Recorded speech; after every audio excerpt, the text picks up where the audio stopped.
तो भैया आज हम बताने वाले हैं कि रॉ में कैसे कोडी रोड्स ने जॉन सीना पर अटैक कर दिया और रिंग में मच गई हलचल, कैसे फैंस चिल्लाने लगे और ट्विटर पर ट्रेंड चल गया। एजी स्टाइल्स और लोगन पॉल का आमना सामना, ऐसा धमाल मचा कि रिंग में भौकाल आ गया, फैंस पागल हो गए और भी बहुत कुछ है इस रॉ के एपिसोड में। तो बिना टाइम वेस्ट के सीधे कूद पड़ते हैं इस धांसू कहानी में। तो भैया सीन शुरू होता है जब जॉन सीना का theme song the time is now बजता है, पूरा एरिना हिल जाता है। हमारे यहाँ तो ऐसा लग रहा था जैसे कोई भैंसों का झुंड रिंग में घुस आया हो। सीना भाई रिंग में आए, वो भी अपने पुराने अंदाज में, कैप पीछे और चेहरे पे वो वाली स्माइल, और फैन चिल्ला रहे हैं सीना सीना। लेकिन अभी तो बस ट्रेलर था, पिक्चर अभी बाकी थी। सीना माइक उठाने ही वाले थे कि अचानक बूम, कोडी रोड्स का थीम सॉन्ग किंगडम बज उठा। अब ये क्या, कोडी भाई रैंप पर आ गए, वो भी अपने स्टाइल में। कोट चमक रहा है, टैटू चमक रहा है और फैंस का जोश देखते ही बन रहा है। अब रिंग में दोनों शेर खड़े हैं, एक तरफ John Cena 16 time world champion जिसने WWE को अपनी पीठ पे उठा रखा था एक टाइम पर, और दूसरी तरफ कोडी रोड्स अमेरिकन नाइटमेयर जो आजकल चैंपियनशिप के साथ फैंस का दिल भी जीत रहे हैं। लेकिन भाई ये सेगमेंट ऐसा था कि कानपुर का कोई पान वाला भी इतना मसाला नहीं डाल पाता जितना इन दोनों ने डाला है। तो कोडी भाई ने माइक पकड़ा और सीधे जॉन सीना पर हमला बोल दिया। देसी स्टाइल में कहें तो सीधे घूंसा मार दिया। वो बोले, 2 हफ्ते से तू पहले बोल रहा है भाई, अब मेरी बारी दे दे। तू हर बार बेइज्जती करता है, अलग अलग टॉपिक पे ताने मारता है। चल मैं तुझे पहला शब्द देता हूँ, स्टारडस्ट। अब ये क्या था, कोडी ने सीना को पुराने घाव पर नमक छिड़क दिया। स्टारडस्ट वो किरदार था जो जॉन सीना ने कभी पसंद किया ही नहीं था, और कोडी ने बोला कि रेसलमेनिया 14 में तू उसी से लड़ेगा। फिर कोडी ने अपनी गर्दन पर टैटू दिखाया और बोले, देख ये टैटू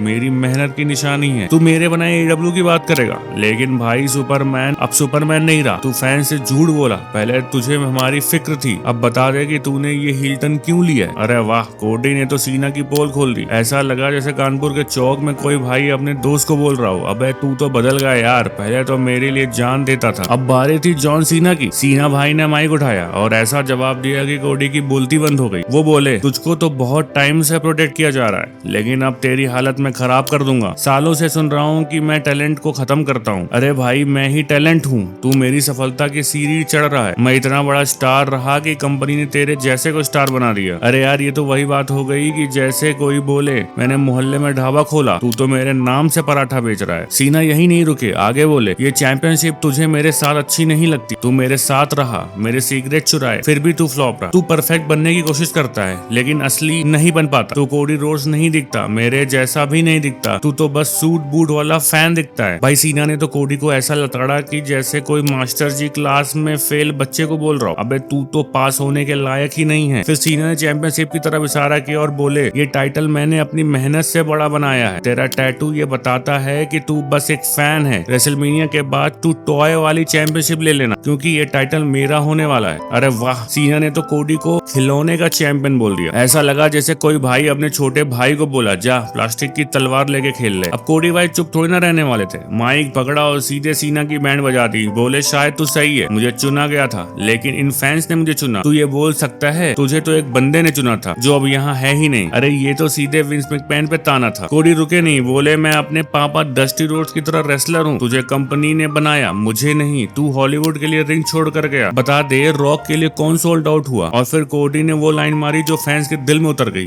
जॉन तू अभी भी मेरा हीरो है लेकिन तू एकदम बकवास इंसान है। भाई ये तो वही बात हो गई जैसे कानपुर में कोई दोस्त बोले, भाई तू दिल का अच्छा है लेकिन तेरे काम घटिया है। सीना भाई ने सुना और आग बबूला हो गए, बोले, तेरे पास फैक्ट नहीं है, मैंने तुझसे 100 गुना मेहनत की है, मुझे कोई रोक नहीं पाया, इसलिए मैंने खुद को नीचे किया। मैंने जो लिया उसे बेस्ट बनाया। तूने कंपनी छोड़ी, मैंने एम्पायर बनाया। तूने एक अमीर बेटे के पैसे चुराए। अरे ये तो AEW वाले टोनी खान पे सीधा अटैक था। सीना जाने लगे लेकिन कोडी ने रोक ली और बोले, इन फैंस ने कभी नहीं चैंट किया कि मैं रेसलिंग नहीं कर सकता। बस ये सुनते ही सीना रिंग में वापस आ गए। अटैक करने की कोशिश की लेकिन कोडी भाई तैयार थे। क्रॉस रोड्स सीना को धूल चढ़ा दी, चैंपियनशिप उठाई और फैंस के साथ सेलिब्रेट किया। सेगमेंट खत्म हुआ लेकिन भाई ड्रामा तो अब शुरू हुआ है। आगे सीन शुरू होता है जब फिनोमिनल एजी स्टाइल्स रिंग में आए। भाई वो लेदर जैकेट, वो स्टाइल, वो चेहरे पे गुस्सा, ऐसा लग रहा है जैसे कानपुर का कोई पहलवान अखाड़े में उतर आया हो। एजे ने माइक पकड़ा और सीधे चुनौती दे डाली। बोले, मैं इस पल का इंतजार कर रहा था, लोगन पॉल अगर तुझे कुछ बोलना है तो यहाँ आके बोल। अरे वाह, एजे ने तो सीधे लोगन को ललकार दिया। ऐसा लगा जैसे कोई भाई गली में चिल्ला रहा हो, अबे सामने यार देखते हैं तू कौन सा बड़ा सूरमा है। और फिर बूम, लोगन पॉल का म्यूजिक म्यूजिक बजता है। भाई लोगन रैंप पर आए, वो भी अपने ठसक अंदाज में। चश्मा चमक रहा है, बाल सेट हैं और फैंस का शोर सुन के लग रहा था जैसे कोई यूट्यूब स्टार नहीं बल्कि कानपुर का कोई नया नवाब आ गया हो। लोगन ने माइक पकड़ा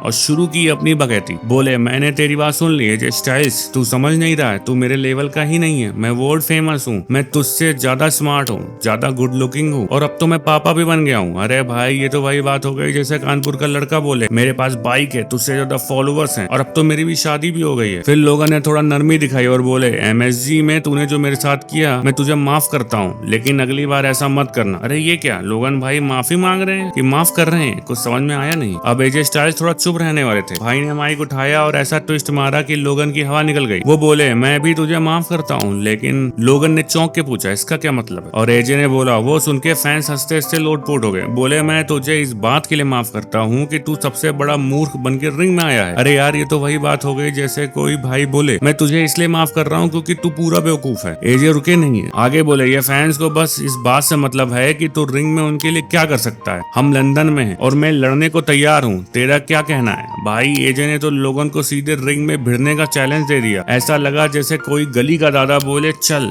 चौक पे मिल, देखते हैं कौन कितना मर्द है। लोगन पॉल ने अपनी स्टाइल में जवाब दिया। बोले, सबको पता है कि लोगन फ्री में नहीं लड़ता, मैं तुझे मनी मैच देता हूँ, तू वहाँ रेसलमेनिया साइन पर नजर रख सकता है। अरे वाह, लोगन ने तो सीधे रेसलमेनिया की बात कर दी। भाई ये तो वही बात हो गई जैसे कोई कानपुर का बिजनेसमैन बोले, मैं फ्री में थोड़े ना कुछ दूंगा, पैसे लगाओ तब बात बनेगी। फैंस का जोश देखते ही बन रहा था, कोई चिल्ला रहा था AJ AJ, तो कोई लोगन को सीटी मार रहा था। आखिर में अब बातें खत्म और एक्शन शुरू। लोगन ने AJ पर अटैक करने की कोशिश की। भाई ऐसा लगा जैसे कोई यूट्यूबर रिंग में स्टंट दिखाने आ गया हो, लेकिन AJ स्टाइल्स तो फिनोमिनल वन है। उन्होंने लोगन का अटैक ब्लॉक किया और सीधे लोगन को अनाउंसर टेबल पर दे मारा। टेबल टूट गई, फैन चिल्ला उठे और ऐसा लगा जैसे कानपुर के गंगा घाट पर कोई पहलवान अपने दुश्मन को पटक रहा हो। लेकिन लोगन भी कम नहीं थे। भाई ने रोप्स का इस्तेमाल किया, AJ पर वापसी की और फिर अपना फिनिशर पॉल राइजर दे मारा। AJ नीचे गिरे, लोगन ने पोज मारा और फैंस का शो सुन के लग रहा था जैसे पूरा लंदन हिल गया हो। सेगमेंट खत्म हुआ, लेकिन भाई ये तो बस इन दोनों की दुश्मनी की शुरुआत लग रही है। आज की वीडियो आपको कैसी लगी? कुमार पांडे यूट्यूब चैनल को सब्सक्राइब करना मत भूलिएगा, क्योंकि अगली बार फिर आएंगे WWE की तगड़ी खबरों के साथ। तब तक जय श्री राम और रेसलिंग का मजा लेते रहो।